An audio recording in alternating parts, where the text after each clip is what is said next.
வெள்ளப்பெருக்கால் குற்றால main அருவியில் சுற்றுலா பயணிகள் குளிக்க விதிக்கப்பட்ட தடை தற்போது வெள்ளப்பெருக்கு குறைந்துள்ளதால் நீக்கப்பட்டது.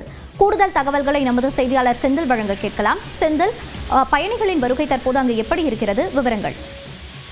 மோனிஷா, அதாவது மேற்கு தொடர்ச்சி மலைப்பகுதிகளில் பெய்த தொடர் மழையின் காரணமாக பிரதான அருவியான குற்றால மெயின் அருவியில் அதாவது வெள்ளப்பெருக்கு ஏற்பட்டது. இதனால் இங்கு வரக்கூடிய சுற்றுலா பயணிகள் அருவியில் குளிக்க முடியாமல் காலை முதல் ஏமாற்றம் அடைந்த நிலையில் தற்போது பிரதான அருவியான குற்றால மெயின் அருவியில் தண்ணீர் வரத்து வெகுவாக குறைந்ததை அடுத்து தற்போது குளிப்பதற்கு சுற்றுலா பயணிகளுக்கு அனுமதிக்கப்பட்டனர். இதனால் இங்கு வரக்கூடிய சுற்றுலா பயணிகள் அருவியில் ஆனந்தமாய் குளித்து மகிழ்ந்து செல்கின்றனர். மேலும் 5 அருவி மற்றும் புலி அருவிகளில் தொடர்ந்து தண்ணீர் வரத்து சீராக உள்ள நிலையில் அங்கும் சுற்றுலா பயணிகள் குளித்து மகிழ்ந்து செல்கின்றனர்.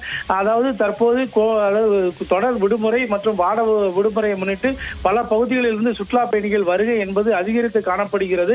மேலும் இன்னும் அதாவது ஓரிரு நாட்கள் சீசன் என்பது முழுமையாக வரும் பட்சத்தில் இன்னும் அதாவது தினந்தோறும் சுற்றுலா பயணிகளுடைய வருகை என்பது அதிகரித்து காணப்படும். மோனிஷா, விவரங்களை பதிவு செய்தமைக்கு நன்றி செந்தில்.